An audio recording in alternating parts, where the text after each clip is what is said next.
Hi everyone, it's Aaron Day here, and here comes some more orchid ideas.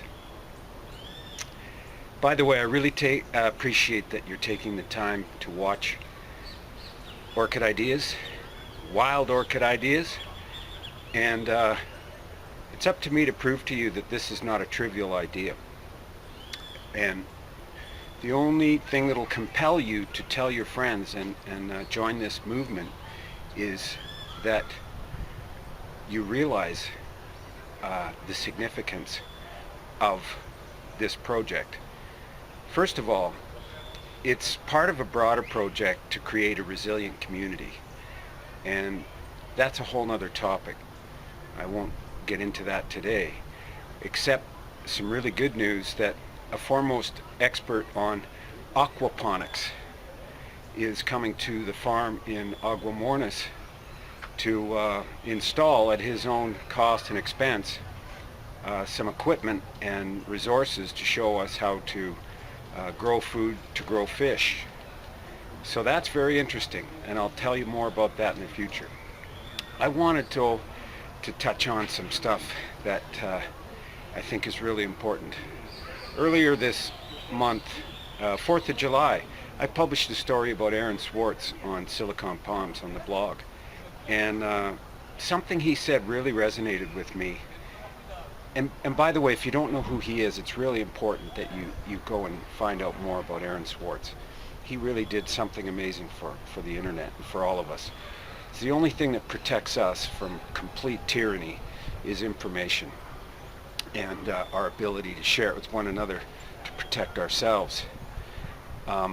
He also proved that social activism, it can make a huge difference, and it can be done quite efficiently.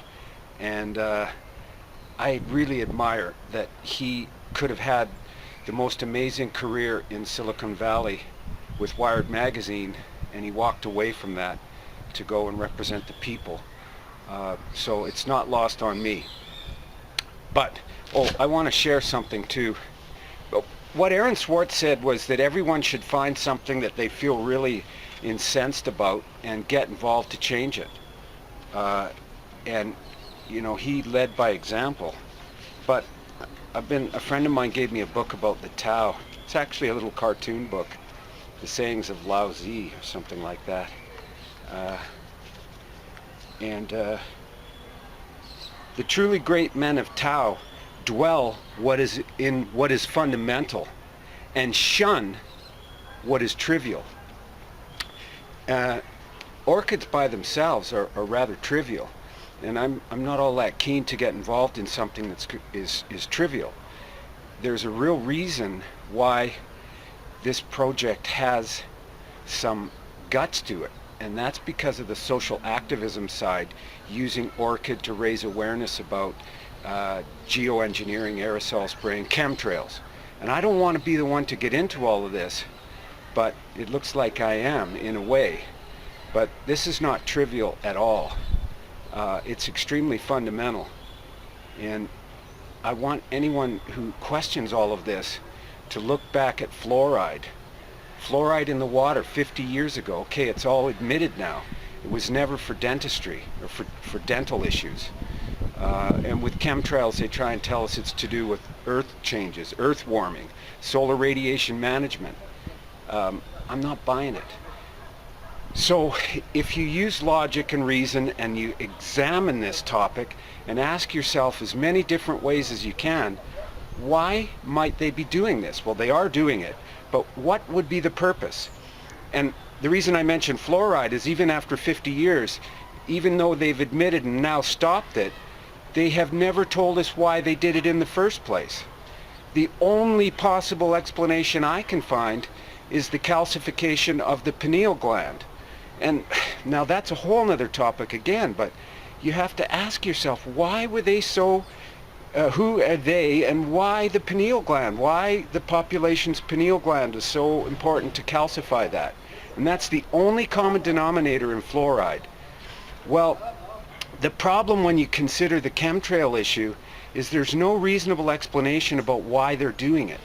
But you have to consider this one thing. That missing Malaysian airliner had all these scientists that are involved in nanotechnology, and they said that they had processors, chips that you could swallow.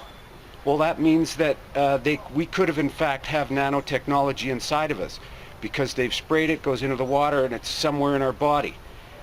That's crazy, but you know, you have to give this some consideration, and it's worrisome. Now, dropping all of that, let's talk about the orchid just for a second in closing here, so we can bring it back to the beauty and the opportunity that we have. Nothing could be more pronounced than seeing an orchid before and after chemtrail spraying. And I think it's the best image to get out there into the public, to make people ask these questions. Maybe I'm wrong about the whole thing. Who cares? Let's create this movement and make people ask that question and share the word and get this out. We can't wait 50 years like we did fluoride. We got to take action. And that's what we're doing. Our group is together. I'm going to share more information. We are rocking and rolling. We'll be on Indiegogo, I'm going to say in the month of August. But we need a whole team in place before we start doing crowdsource funding. By the way, the grant writing, and we know where the grant money is. So this thing's going to take off, but we need your help. Thanks for watching. Please tell your friends.